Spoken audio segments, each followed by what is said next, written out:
So I'm here at Myrtleford Butter with Naomi. Naomi, how do we make butter? We actually make a cultured butter. So what we're doing is we're adding lactic bacteria to our cream to sour it. So we're making a sour cream and then we churn our butter with that.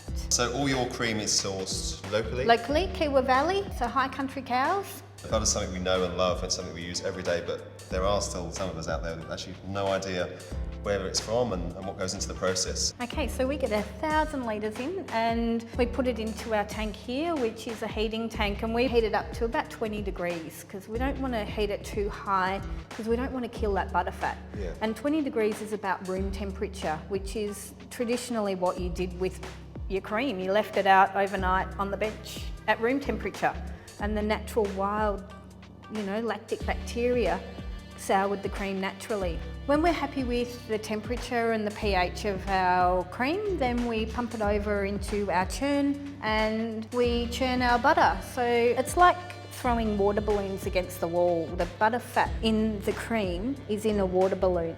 And as you agitate it, it's like bashing those together and they burst and the butter fat sticks together and the liquid that runs free is the buttermilk. Okay. So we'll get our churn started. There she goes. And how long does this process take? 45 minutes. Okay. You'll know when it's ready because the buttermilk will actually wash this clean. Okay, I think it's just about there. So then we open up our gate down the bottom here. Yeah, buttermilk. Yeah, and let the buttermilk out. Next, we come over and we pump it into our buckets over here. There's nothing wasted at this factory. The drained buttermilk is sent to a local pig breeder to use as feed, and the Butter Factory Cafe has the butter-fed pork on its menu. How's that for efficient? So there it is, freshly churned butter. So now we're going to make our fancy butter logs. Okay.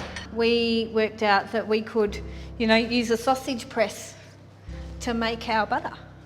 Here she is. So Okay. here it is. The butter gets pushed out.